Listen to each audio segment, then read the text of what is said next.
Good day to everyone. Welcome. Good morning, good afternoon. My name is Peter Gianulis, CEO of Allegiant Gold, a mid-stage U.S. gold exploration company based in Reno, Nevada. Over the course of the next 20 to 25 minutes, I will endeavor to achieve three main objectives. One is to discuss why investing in the junior mining and exploration market couldn't be any better from a timing perspective. Second is try to convince you as to why that Allegiant Gold may be the best exploration company on a risk-adjusted basis. And three, something I used to do when I was running an investment firm is to talk about my top 5 predictions for 2021. Without any further ado, I would encourage everyone to review our forward-looking statements as well as the disclosures at the back of the presentation.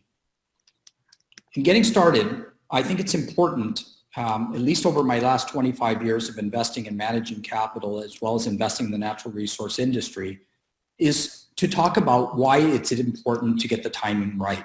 In my experience, getting the timing right is probably the single biggest factor for making money. It's my belief that we are in the early stage of a bull market in the natural resource and the mining sector, a sector that has been characterized by a brutal bear market, not only in the commodity prices, but also in many of the small and micro cap companies, as well as the major companies. We have emerged from that sector to what I believe may be the single best investment opportunity over the next 5 to 7 years. Something that I characterize on this chart as hope.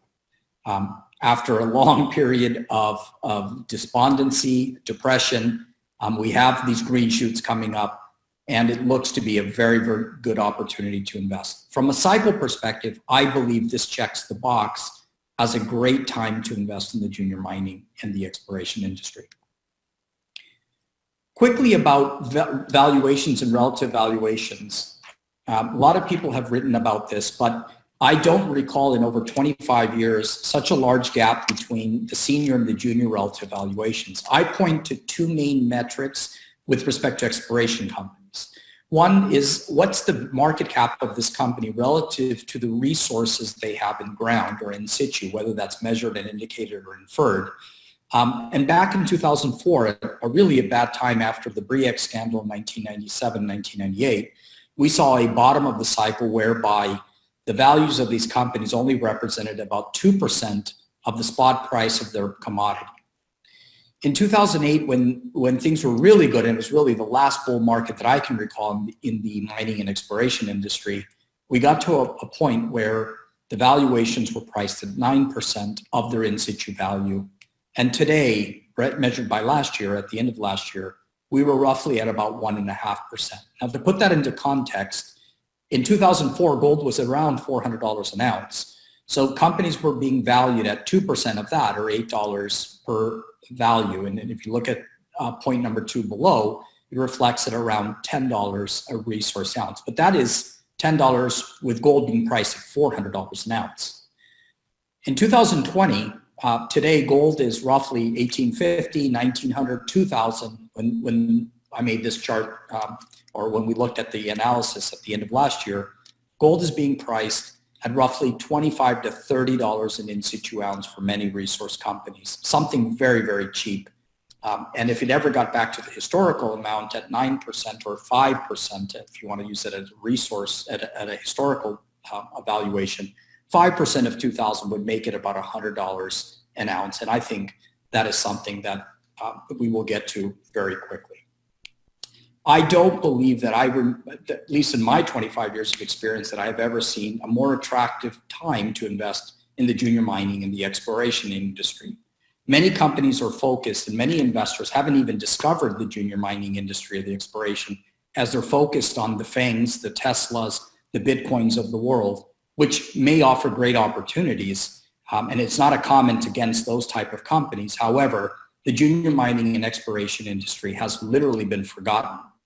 And I believe that once the Main Street and the mainstream investors rediscover investing in the mining and the exploration industry, this industry, because of its size and the small amount of capital required to move it, will really take off.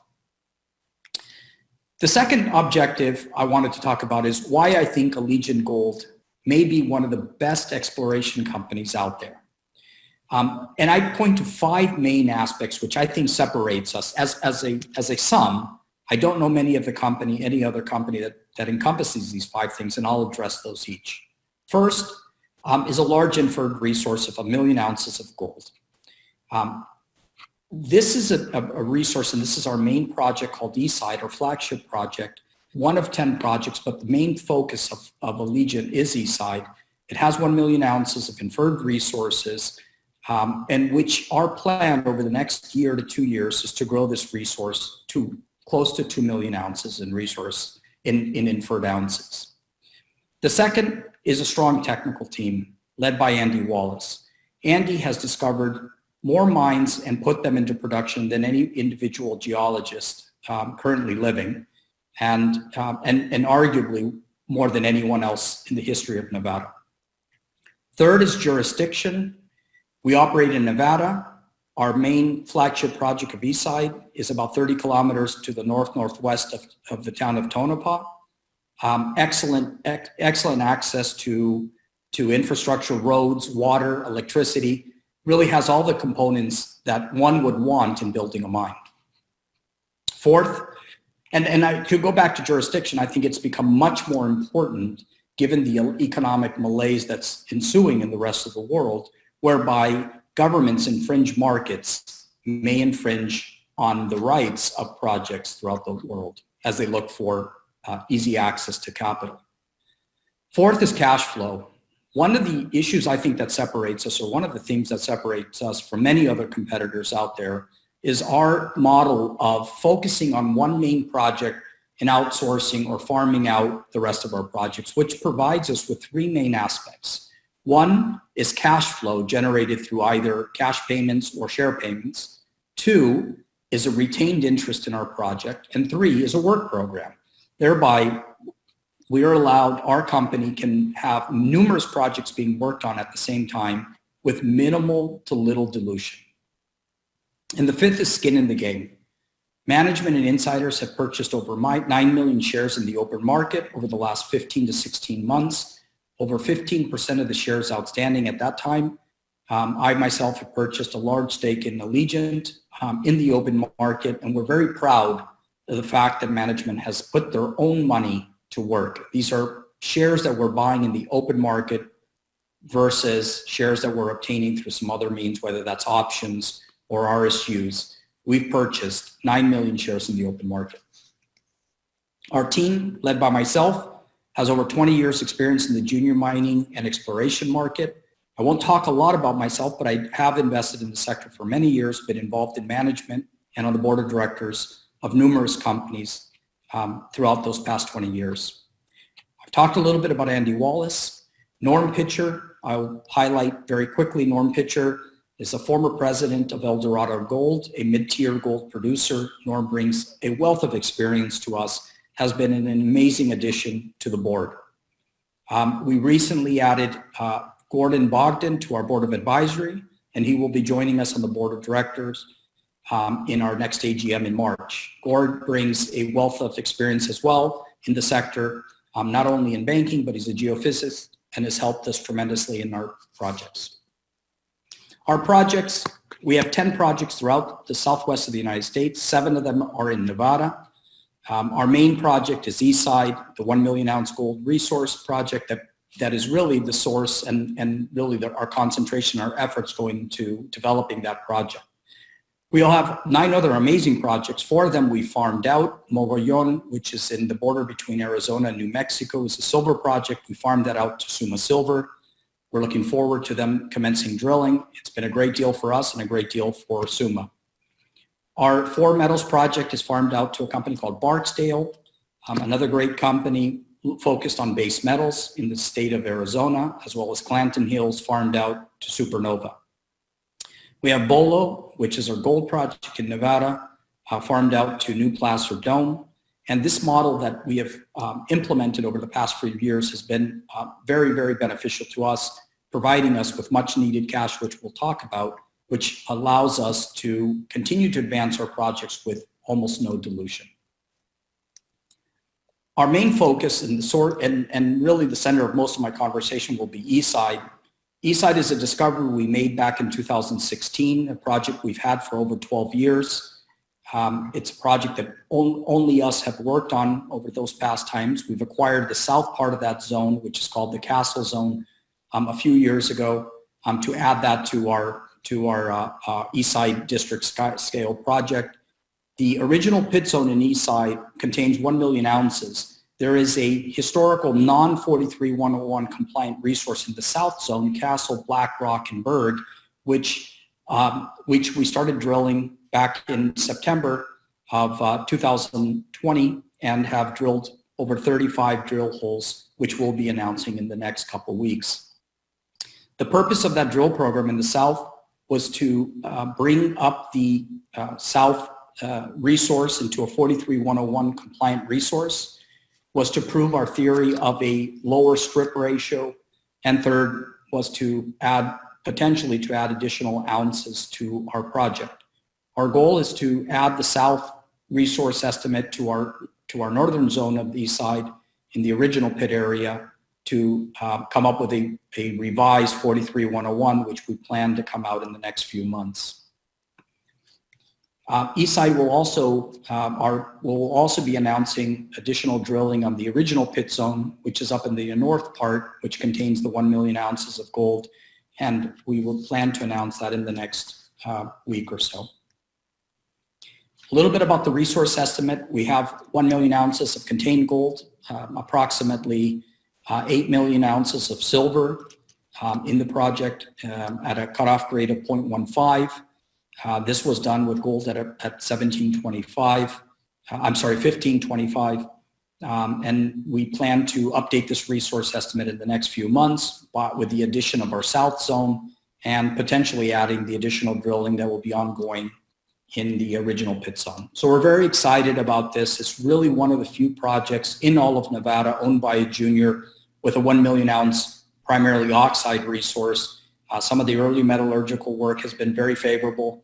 And if you look at some of the comparables, which we'll turn to in a few minutes, you'll see why I'm as excited as anyone else in terms of building this asset and building this resource into one of the really premier gold resource projects in all of Nevada. 2020 was a year of transition for us. I took over the CEO position in September of 2019. We achieved many goals that we set out for ourselves, including an updated resource estimate, which grew the resource from 700,000 ounces or 680,000 in gold to about 1 million ounces. We initiated additional studies and permitting process to increase our permit area for the disturbed area in Eastside, which will allow us to expand and to drill additional areas, exploration areas that could potentially add additional ounces to get to our 2 million ounce goal. We were very fortunate in which our shares and our holdings in New Placer Dome increased significantly. We were able to monetize that investment. We dealt with a few issues, such as we had some debt with outstanding that goes back to our split and our separation from Columbus Gold at that time. Allegiant's been around since essentially 2006, where we were together with Columbus Gold, and we separated out in 2018. And we also dealt with the two farm outs of Mogalone as well as Clanton Hills, which were great deals, both silver properties, and was done essentially at the peak of the silver run up from $19 to $28 an ounce. We were fortunate, and I would say a little bit lucky, to get really some of the best prices out there. Our goals for 2021 can be stated into 5-6 main goals. One is complete a 10 to 15,000 additional meters drilling at Eastside.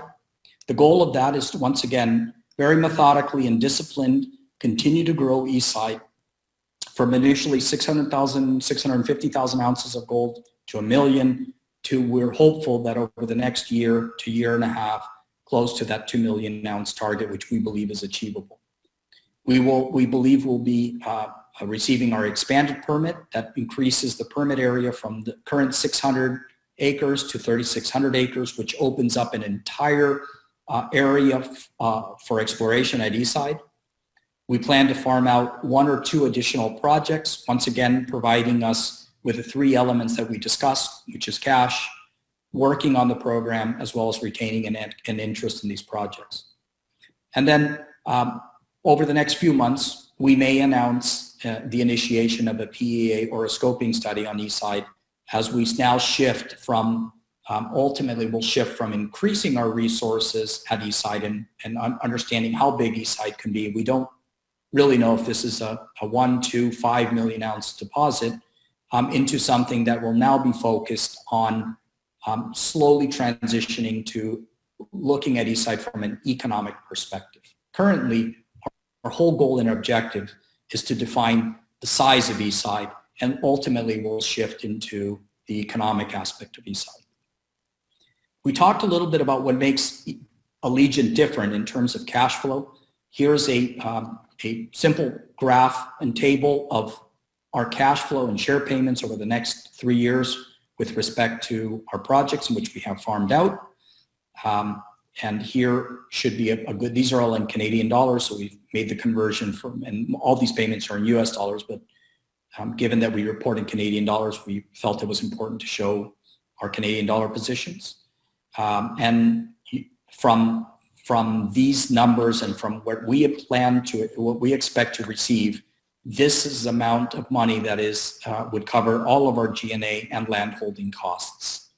I think it's important from that because it leads to us not having to raise money to pay our corporate overhead.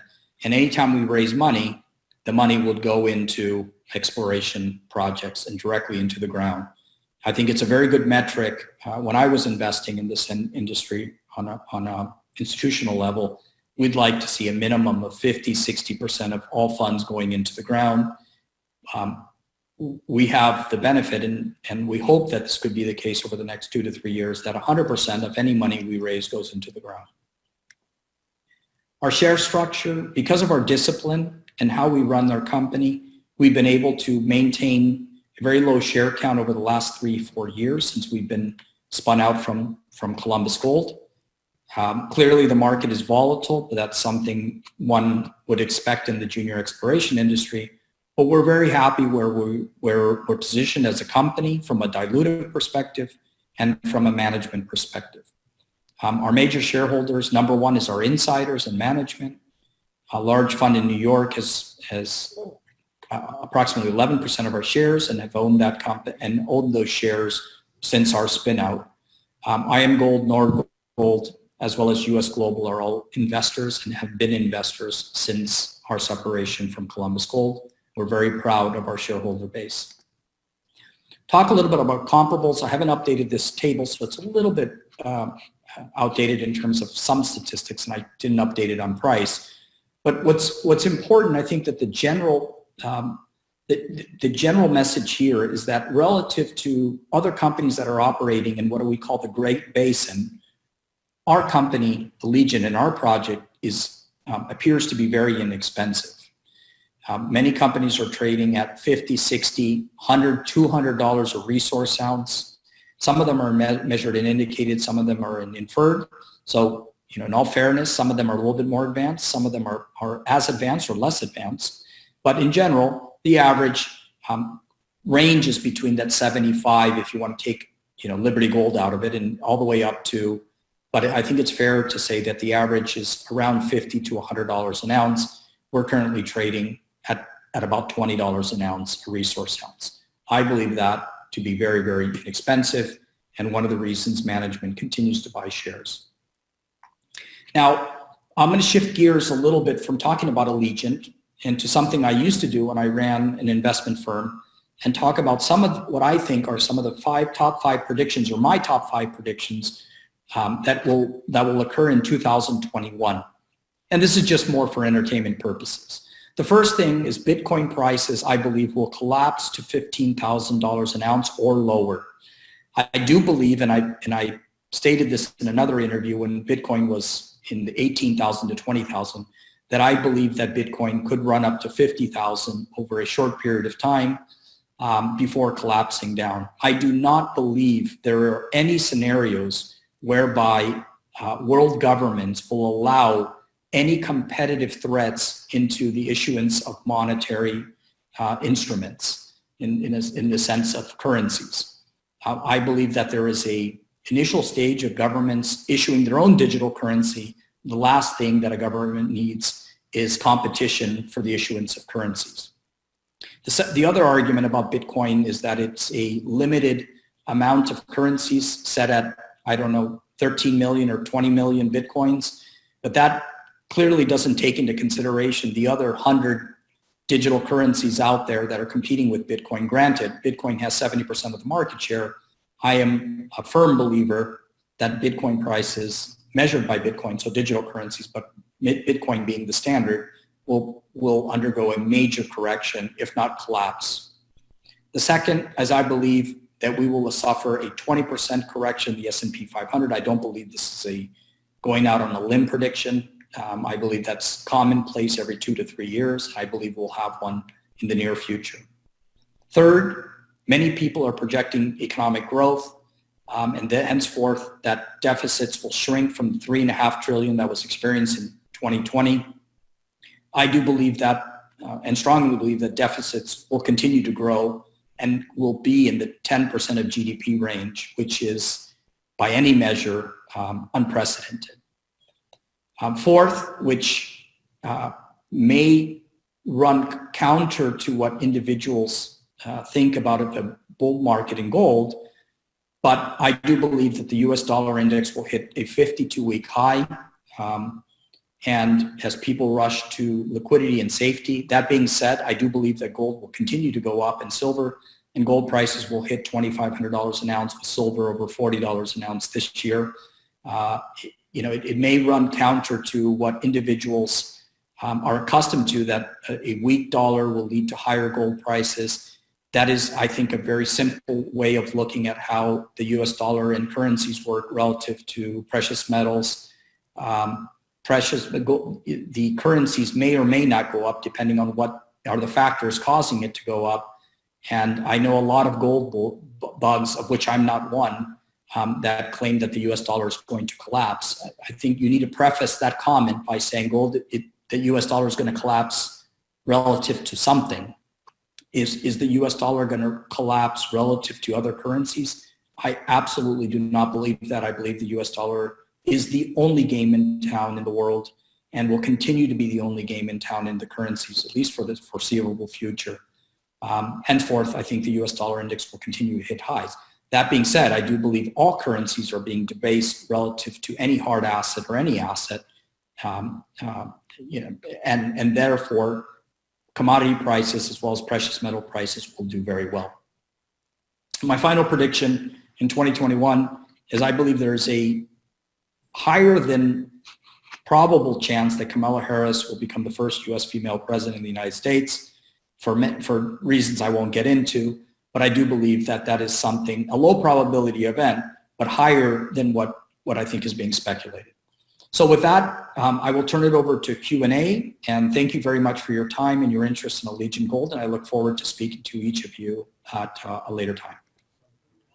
Thank you, Peter. I'm Mark Reichman, the Senior Research Analyst who covers the metals and mining sector for Noble Capital Markets.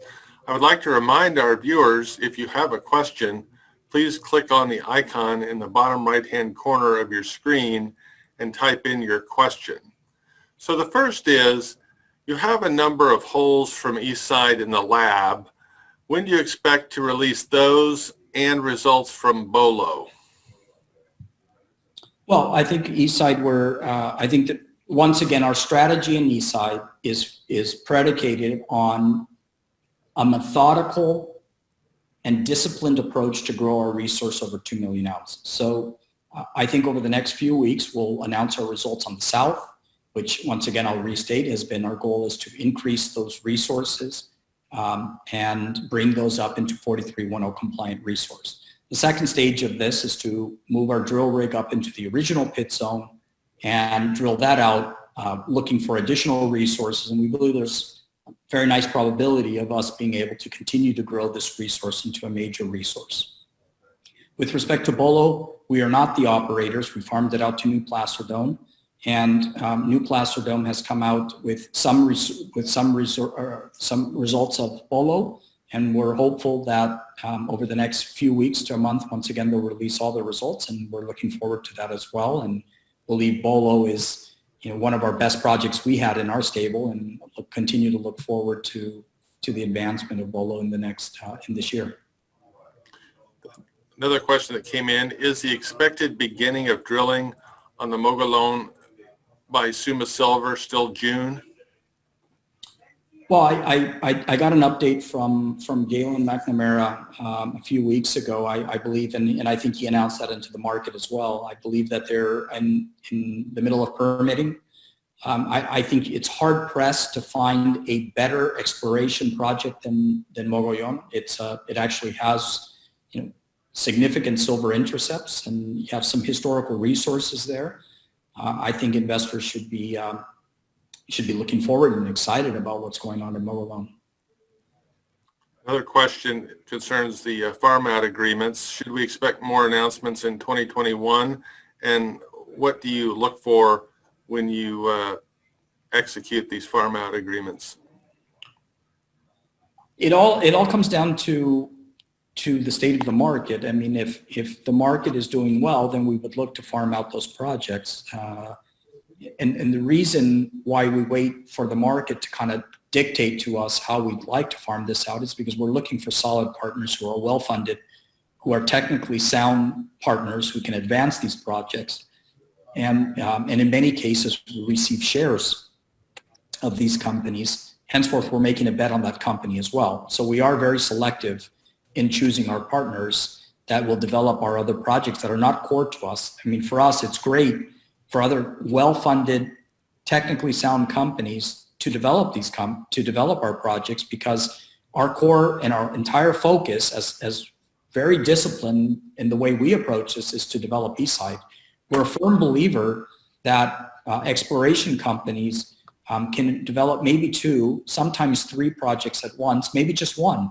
And henceforth, we've taken the approach of being very disciplined in developing our own project and allowing others who meet the criteria we've set forth to advance those projects while we retain an interest. And then what level of improvement in the strip ratio would you expect?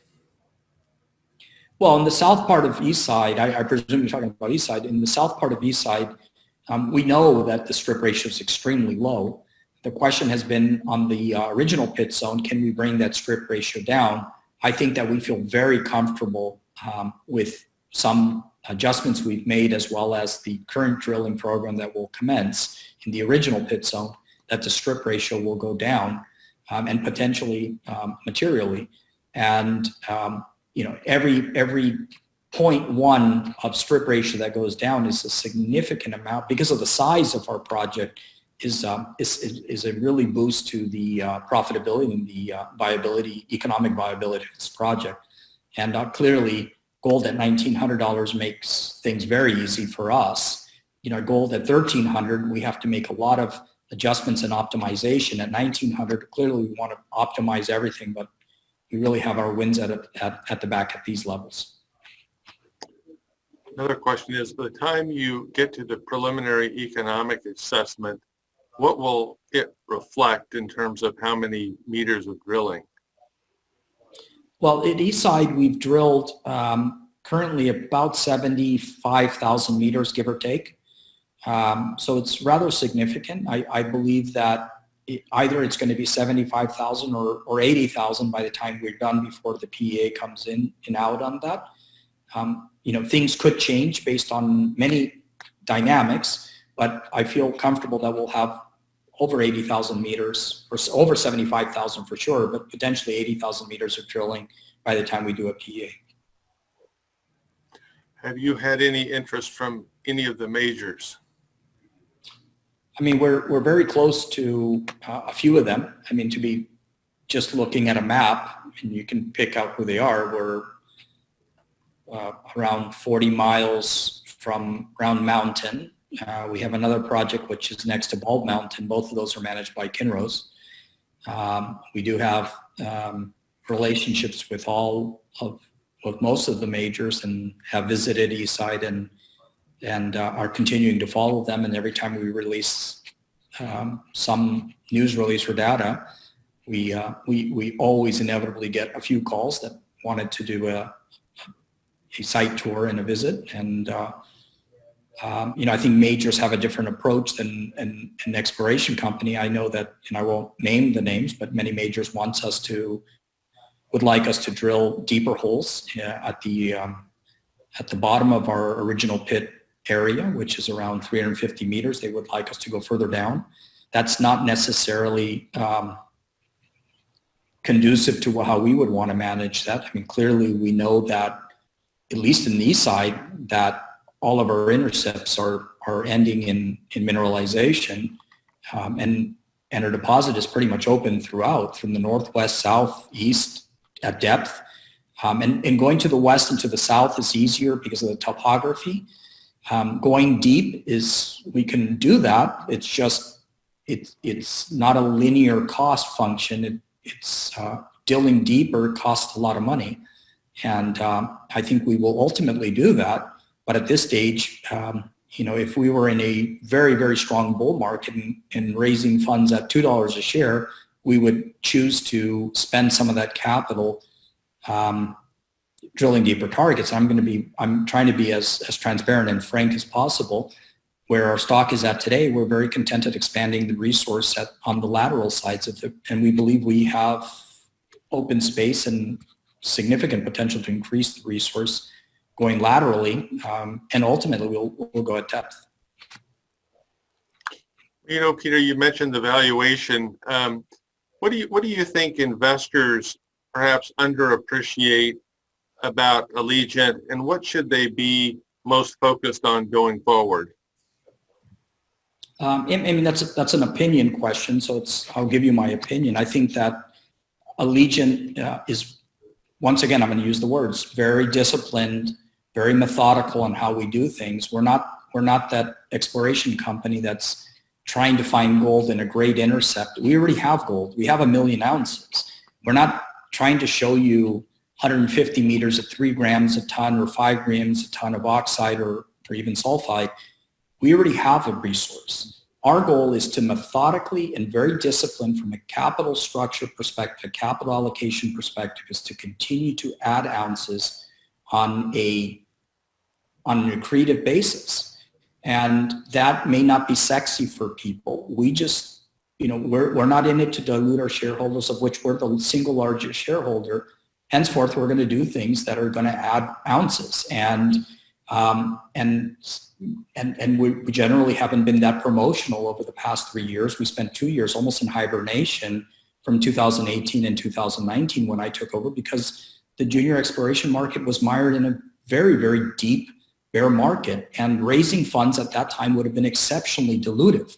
Now, Allegiant obviously had the benefit of not having to raise money to keep the lights on and pay pubco costs. So it's one benefit of our model, which is allows us to be patient and disciplined in how we continue to allocate that capital. And if the markets are not open or conducive to us raising capital, well, we're going to take our time and we're going to try to do things which we believe are the right way to approach this.